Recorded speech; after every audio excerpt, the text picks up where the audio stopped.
Hello friends, welcome to my channel Rio. Babaji's first meeting with Lahiri Mahasaya is an enthralling story and one of the few which gives us a detailed glimpse of the deathless Guru. My first meeting with Babaji took place in my 33rd year, Lahiri Mahasaya had said. In the autumn of 1861, I was stationed in Dhanapur as a government accountant in the military engineering department. One morning, the office manager summoned me. Lahiri, he said, a telegram has just come from our main office. You are to be transferred to Ranikhet, where an army post is now being established. With one servant, I set out on the 500-mile trip. Traveling by horse and buggy, we arrived in 30 days at Himalayan site of Ranikhet. My office duties were not onerous. I was able to spend many hours roaming in the magnificent hills. A rumor reached me that great saints blessed the region with their presence. I felt a strong desire to see them. During a ramble one early afternoon, I was astounded to hear a distant voice calling my name. I continued my vigorous upward climb on Drongiri mountain. A slight uneasiness beset me at the thought that I might not be able to retrace my steps before darkness had descended over the jungle. I finally reached a small clearing whose sides were dotted with caves. On one of the rocky ledges stood a smiling young man, extending his hand in welcome. I noticed with astonishment that, except for his copper-colored hair, he bore a remarkable resemblance of myself. Lahiri, you have come. The saint addressed me affectionately in Hindi. Rest here in this cave. It was I who called you. I entered a neat little grotto which contained several woolen blankets and few kamandalas. Lahiri, do you remember that seat? The yogi pointed to a folded blanket in one corner. No, sir. Somewhat dazed at the strangeness of my adventure, I added. I must leave now before nightfall. I have business in the morning at my office. The mysterious saint replied in English, the office was brought for you and not you for the office. I was dumbfounded that this forest ascetic should not only speak English but also paraphrase the words of Christ. I see my telegram took effect. The yogi's remark was incomprehensible to me. I inquired his meaning. I referred to the telegram that summoned you to these isolated parts. It was I who silently suggested to mind of your superior officer that you be transferred to Ranikhet.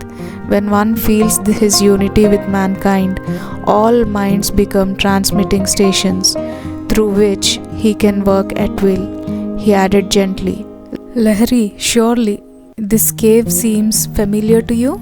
As I maintained a bewildered silence, the saint approached and struck me gently on my forehead. At his magnetic touch, a wondrous current swept through my brain, releasing the sweet seed memories of my previous life.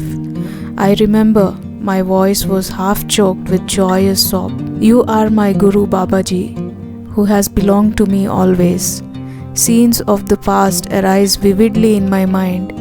Here in this cave I spent many years of my last incarnation. As ineffable recollections overwhelmed me, I tearfully embraced my master's feet. For more than 3 decades, I have waited for you here, waited for you to return to me. Babaji's voice rang with celestial love.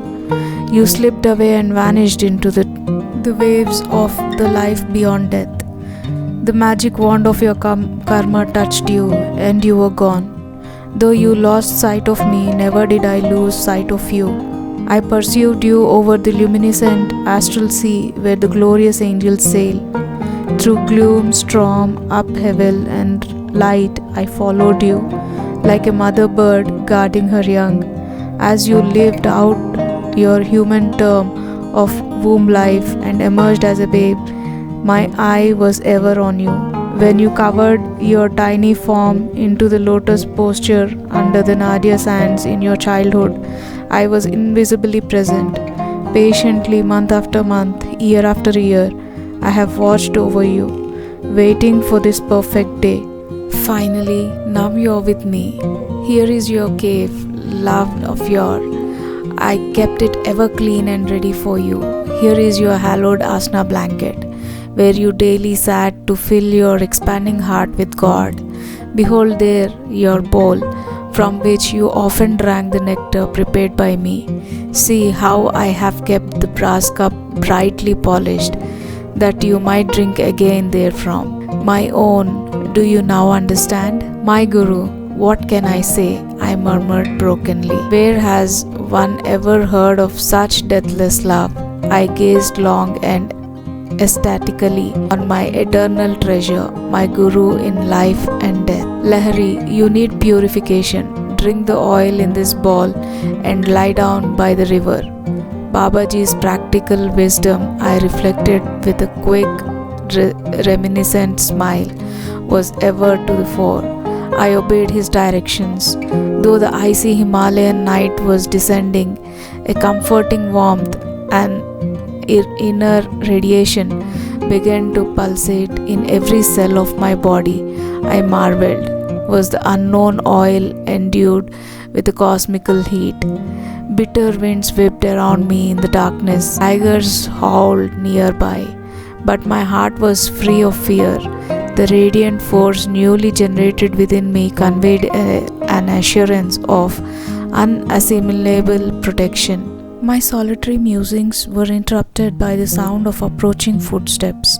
In the darkness, a man's hand gently helped me to my feet and gave me some dry clothing. Come, brother, my companion said. The master awaits you. He led the way through the forest. Can that be the sunrise? I inquired.